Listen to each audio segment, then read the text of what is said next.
General साहब, Pakistan, Saudi अरब और तुर्किया के दरमियान मक्का मुकर्रमा में होने वाले दिफाई मुआहदे को आप खित्ते की मौजूदा हालात में किस नोयत की बड़ी अस्करी पेशरफ्त समझते हैं, और क्या ये कहना दुरुस्त होगा कि तीनों ममालिक ने अपनी सलामती के मामलात में बाहमी ताउन को बाकायदा एक नए मरहले में दाखिल कर दिया है?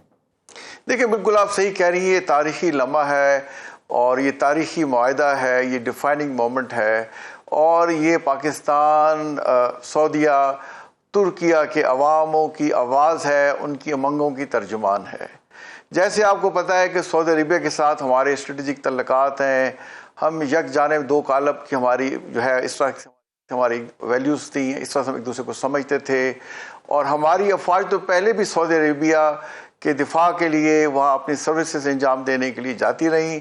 मैं ख़ुद एज ए कैप्टन मैंने सऊदी अरबिया की यूनिफॉर्म पहनी और वहाँ उनके तबूक शहर में जो एरिया कमांड थी, कायदा मंतका शुमालिया गरबिया, वहाँ मैंने एज ए कैप्टन 3 साल खिदमत दी, और वो जगह इसराइल के बॉर्डर से करीब तर थी, और वहाँ हम जाके जॉर्डन और वहाँ से इसराइल का बॉर्डर नज़र आता था, वहाँ जाके हम पेशेवराना मामलात को देखते रहते थे। तो इनके साथ हमारा ऐसा तल्लुक है सऊदी अरबिया के साथ कि वो अपने आप को खादमैन हरीफैन शरीफैन कहते थे, और हमें कहते थे कि आप मुहाफ़िज़ हरमैन शरीफैन हैं। ये ऐसा एजाज़ था जो 57 इस्लामी ममालिक में सिर्फ पाकिस्तान को हासिल था। या अगर शायद मैं आपको बताता चलूँ, शायद आपको पता ना हो, मैं कई दफ़ा तुर्किया विज़िट करने गया, और एक दफ़ा मैं ऑफिशियल विज़िट पे था, उन्होंने मुझे बताया कि हमारे सिलेबस में ये लिखा हुआ है कि दुनिया में अगर कोई आपका मुखलिस दोस्त है तो वो पाकिस्तान है। और हमने उनकी खिलाफत मूवमेंट में 1919 से लेके जो 2024 तक थी, 1924 तक थी, उसमें हमारे यहाँ की ख़वातीन ने अपने ज़ेवरात तक बेच के उनके लिए उनके हवाले किए, उन्हें पेश किए। इसलिए आपको पता है जब सैलाब पाकिस्तान में आया था तो तुर्किया के वज़ीर आज़म साहब आए थे, और उनकी बेगम ने अपना हार उतार के पाकिस्तान के गरीब अवाम को पेश किया था। तो ये देखें, दिलों के रिश्ते हैं, ये रूहानी रिश्ते हैं, और ये बिल्कुल एक जो है वो एक, मैं कहूँगा कि एक कुदरती इत्तेहाद है। ये इत्तेहाद हर आने वाले दिन के साथ मजबूत होगा, और तीनों की जो स्ट्रेंथ है, जैसे पाकिस्तान की मिलिट्री स्ट्रेंथ है और सऊदी अरबिया की इकोनॉमिक स्ट्रेंथ है, सबसे बड़ा मिडिल ईस्ट का मुल्क है, दुनिया में एक लीडिंग जो है वो तेल की पैदावार वाला मुल्क है, सोने की दौलत से माला माल है, और तुर्किया जो है उस पर नेटो टेक्नोलॉजी है। 57 इस्लामी ममालिक में सबसे ज़्यादा एडवांस, सबसे ज़्यादा तरक्की याफ्ता मुल्क तुर्किया है। तो ये तीनों, ये जो मायदा हमारा हुआ है ट्राईलेटरल और मल्टीलेटरल, ये तीनों ममालिक के अवाम की तर्जुमान है, और हर आने वाले दिन के साथ हमारी स्ट्रेंथ जो है इसको सिनर्जाइज किया जाएगा, तीनों ममालिक मजबूत होंगे, और ये किसी के खिलाफ नहीं है। लेकिन अगर किसी ने भी किसी एक के खिलाफ भी जारियत की कोशिश की तो वो तीनों के खिलाफ जारियत तस्वर की जाएगी। बिल्कुल, ये पाकिस्तान, तुर्किया और सऊदी अरबिया के दुश्मन को एक वाज़ेह पैगाम दे दिया गया है। और सर, अगर मिस्र भी इस दिफाई शराकतदारी में शामिल हो जाता है तो फिर पाकिस्तान, सऊदी अरब, तुर्किया और मिस्र की जोग्राफाई पोजीशंस एक ऐसे दिफाई दायरे को जन्म दे सकती हैं जो बहरिया अहमर से खलीज और फिर बहरिया रोम तक फैल जाए। अस्करी एतबार से इस मुमकिना तौसी से खित्ते के ताकत के तवाज़ुन पर क्या असर पड़ता है?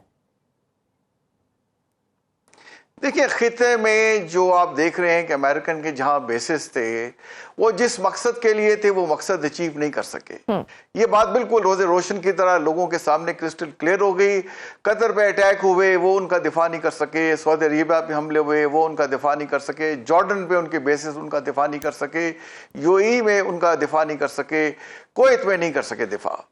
और पाकिस्तान पे जब हमारे दुश्मन ने उन्होंने हम पे अटैक किया, मैं लास्ट मार के हक की बात कर रहा हूँ, तो देखिए हमने चंद दिनों में उसे इबरतनाक और तारीखी शिकस्त दी, और अमेरिका से जाके उसने माफी तलाफी की, वरना हमने उनका सफाया कर देना था। तो ये तमाम मिडिल ईस्ट के ममालिक को रियलाइज हुआ कि इस वक्त दुनिया में जो क्रेडिबल ताकत है, जो ये कहते हैं वो करके दिखाते हैं, तो वो पाकिस्तान है। और जिस तरह से ईरान ने पाकिस्तान पे भरोसा किया और अमेरिका ने भी पाकिस्तान को ट्रस्ट किया, और जिस तरह से इस्लामाबाद MOU में पाकिस्तान ने दोनों ताकतों को, ईरान और अमेरिका को, एक फेस सेविंग दी थी, वो बेमिसाल थी। اور آج بھی دونوں کے درمیان جو میڈیشن کا رول پلے کر رہا ہے وہ پاکستان کر رہا ہے. تو یہ معاہدہ کسی کے خلاف نہیں ہوگا. جیسے ترکیہ سے بیان ان کے فارن منسٹر کے آئے کہ اس میں اور ممالک بھی شامل ہو سکتے ہیں, انہوں نے ایجپٹ کا تو نام لے لیا, اور باقی ممالک بھی اس میں خواہش ظاہر کر رہے ہیں, جیسے کویت ہے, جیسے قطر ہے. تو میں امید کرتا ہوں کہ اس میں اور اسلامی ممالک شامل ہوں گے, اور ہر آنے والے دن کے ساتھ یہ جو اتحاد ہے مضبوط سے مضبوط تر ہوگا, اور جو اس ریجن میں ہے اب اس اتحاد کی جو انفلوئنس ہے, جو کریڈیبلٹی ہے وہ بڑھے گی, اور پاکستان اس پورے ریجن میں ایز اے برج اور نیٹ سیکیورٹی پرووائڈر اور ایک سٹیبلائزنگ رول ادا کرے گا, اور ہو سکتا ہے کسی آنے والے وقت میں اس میں ایران بھی شامل ہو جائے. رائٹ, اور اس نے خیر مقدم بھی کیا ہے اس چیز کو. اچھا سر, امریکہ کی جانب سے سعودی عرب کے ساتھ جوہری تعاون کو ابراہیمی معاہدوں میں شمولیت سے جوڑنے کی بات سامنے آئی, اور پھر اسی دوران پاکستان, سعودی عرب اور ترکیہ کے درمیان اہم دفاعی معاہدہ بھی طے پا گیا. کیا ان دونوں ڈیولپمنٹس کو ایک ہی بدلتے ہوئے علاقائی منظرنامے کے تناظر میں دیکھنا مناسب ہوگا, اور کیا یہ معاہدہ سعودی عرب کی اپنی علاقائی دفاعی ترجیحات کی عکاسی کرتا ہے؟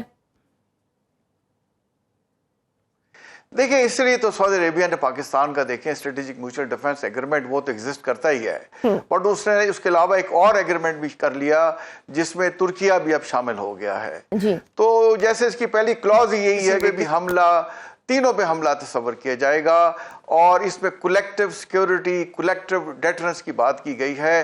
اور جہاں سے امریکہ کے دیکھیں سعودی عربیہ کے ساتھ وہ ابراہیم اکارڈ کی جو بات کر رہے تھے, دیکھیں یہ بڑی طاقتیں جو ہوتی ہیں اپنی نیشنل انٹرسٹ کو سامنے رکھ کے بات کرتی ہیں, اور یہ بات اب بالکل مڈل ایسٹ کے ممالک کو کلیئر ہو گئی ہے.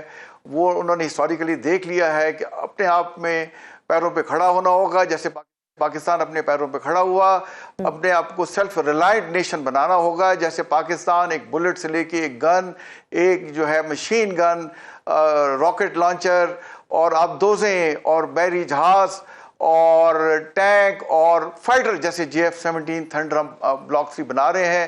تو ہم سیلف ریلائنٹ ہیں, ہمیں کسی پہ ڈیپینڈنس کی ضرورت نہیں. اور اسی سیلف ریلائنس سے, اور ہماری جو لیڈرشپ تھی خاص طور پہ فیلڈ مارشل سید آصف منیر صاحب کا, ان کا جذبے نے رول پلے کیا, اور ہم نے انڈیا کو عبرتناک شکست دی. تو انشاءاللہ پاکستان کی طاقت سعودی عربیہ کی طاقت ہے, اور کیونکہ پاکستان بائی ڈیفالٹ ایک نیوکلیئر طاقت ہے, تو یہ سعودی عربیہ کے لیے بھی اور ترکیہ کے لیے ایک قسم کا ایک عزت کی بات ہے کہ ان کے ساتھ اس اتحاد میں ایک ایسا ملک شامل ہے جس کا نہ صرف کنونشنل بلکہ ان کنونشنل ڈیٹرنس بھی دنیا اس کو مانتی ہے, وہ کریڈیبل ہے. رائٹ, اور سر یہ پاکستان, ترکیہ اور سعودی عرب ہم اگر دیکھیں تو تینوں کی اپنی اپنی نمایاں دفاعی صلاحیتیں ہیں. اگر ان صلاحیتوں کو ایک دوسرے کے ساتھ جوڑا جائے تو آپ کے نزدیک کون سے شعبے ایسے ہیں جہاں یہ تعاون محض رسمی معاہدے کے بجائے حقیقی عسکری طاقت میں تبدیل ہو سکتا ہے؟ دیکھیں, ہمارا جو پاکستان کو تو اللہ تعالیٰ نے دیکھیں معدنیات کی دولت سے مالا مال کیا گیا ہے. یہ ہمارے ہاں جو ہے lack of good governance, lack of uniform rule of law, lack of accountability, اور جو ہم نے ان ایون ڈیولپمنٹ کی ہے اس کی وجہ سے ہم تھوڑے سے پیچھے رہ گئے ہیں. ادروائز اگر ہم گڈ گورننس انشور کر لیں اور صرف بلوچستان کو اگر ہم سٹیبلائز کر لیں تو پاکستان کو کسی بھی بیرونی امداد کی ضرورت ہی نہیں رہتی. دیکھیں, ہمارے لوگ اتنے محب وطن ہیں, اب خبر آئی کہ جولائی کے مہینے میں $3.6 بلین ہمارے لوگوں نے پاکستان میں بھیجے ہیں. دیکھیں, ہمیں اس کے ساتھ اپنی ایکسپورٹس کو بڑھانا ہوگا, اور اگر ہم اپنے آپ میں یکجہتی پیدا کریں اور تمام قوم جو ہے اپنی چھوٹے موٹے اختلاف بھلا کے پاکستان کو مضبوط کرنے میں لگ جائے تو پاکستان چند سالوں میں دنیا کی ایک بہت بڑی طاقت بن سکتا ہے, اور انشاءاللہ ہم بنیں گے. کیونکہ اس وقت پاکستان کی جو قیادت ہے, خاص طور پر پاکستان کی فیلڈ مارشل سید آصف منیر صاحب, اور وہ پاکستان کی نیشنل انٹرسٹ کو سامنے رکھ کے بات چیت کرتے ہیں. تو انشاءاللہ پاکستان کا مستقبل تابناک ہے. اب اس میں سعودی عربیہ کی اکنامک طاقت اور جو ترکیہ کی ہے نیٹو ٹیکنالوجی, وہ تمام جو ہے اس کو سینرجائز جیسے میں نے پہلے کیا جائے گا, اور وہ مل کر جو ہے دنیا میں اور ریجن میں ایک امن کا پیغام بھی دیں گے, کیونکہ جتنے مضبوط ہوتے ہیں اتنا ہی وہ مضبوط گارنٹی ہوتی ہے امن کے لیے.